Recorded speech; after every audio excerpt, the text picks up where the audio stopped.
my name is Kaisley Fitch and welcome to my tailor shop. I've been sewing for over 20 years and I've been a tailor in the film industry for over 10. Every project is different, but every project needs the same three things: the tools, the techniques, and the fabric. In this video, I'm going to tell you what you need for your tailor shop to be successful. We're going to discuss first the machines and the tools you need. Next, we're going to discuss the techniques and the skills you need. And lastly, we will talk about the fabric selection to make your project a success. So let's get started.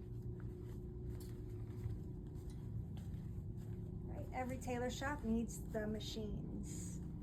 We are a far cry from the bone needles and sewing together animal hide. In 1830, the sewing machine was invented. And today we have dozens of brands and types, but our two major classifications are the industrial machine and the domestic machine. And then we have specialty machines like the blind hemmer and the serger.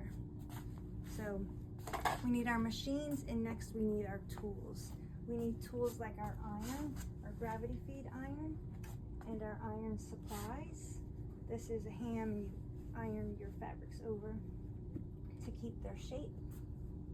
We need our scissors. We need different types of scissors with different finishes. We need paper scissors. We need fabric scissors.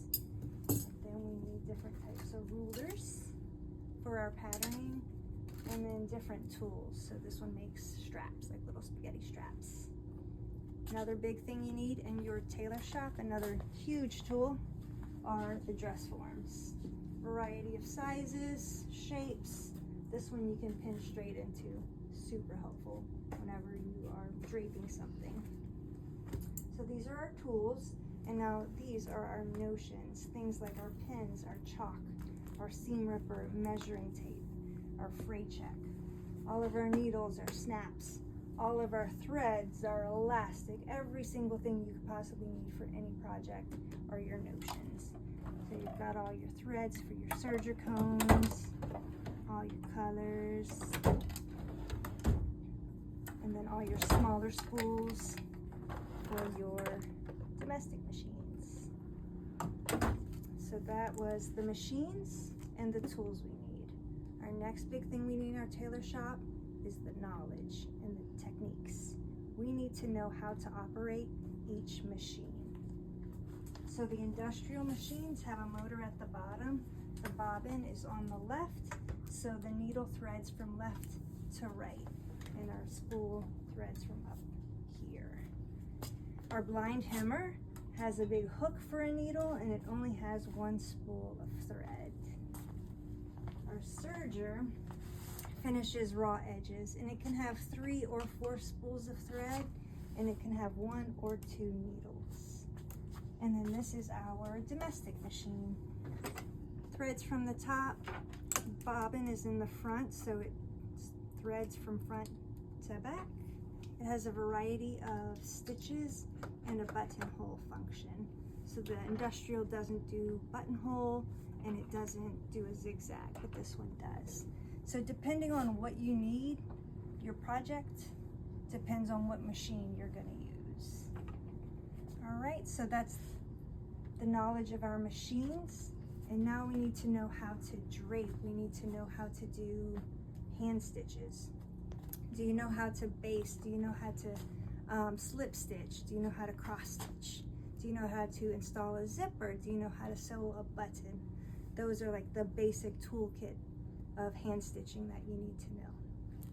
And now learning how to drape and to pattern, another super helpful tool to help you master any project.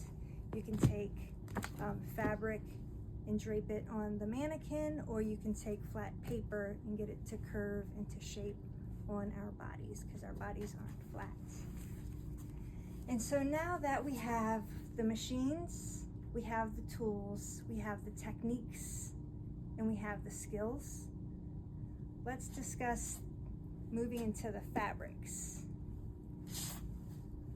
All right, and so fabric selection is very important in the success of our project. I wouldn't use wool to make a bikini. I wouldn't use a fabric that's gonna shrink to make a bikini. I would use something that's stretchy, something that can get wet, something that's gonna be durable for wash after wash. I also have to keep in mind wrinkles. I don't want to put my actor in something that's linen or 100% cotton. The second they breathe, it's covered in wrinkles. To get the clothes off, steam it in between scenes, they get agitated. It's just important to select a fabric that has the characteristics that you need. And then keep in mind the lighting. How is your garment, how is the audience gonna see your garment? Are they seeing it on TV? Are they seeing it on a movie screen? Are they seeing it on stage? Under which lighting? So you have to consider how the audience is gonna see your costume. So in conclusion, running a tailor shop might look harder than it seems, but you need the tools. You don't only need the tools and the machines, but you need to know how to use the machines. You need to know how to use the techniques to complete the garment. And then lastly, you need to know the best fabrics to use to make your garment a success. So I hope you have a general idea of what you need to run your tailor shop, and you can iron out the details. So that just about zips it up. Thanks for listening.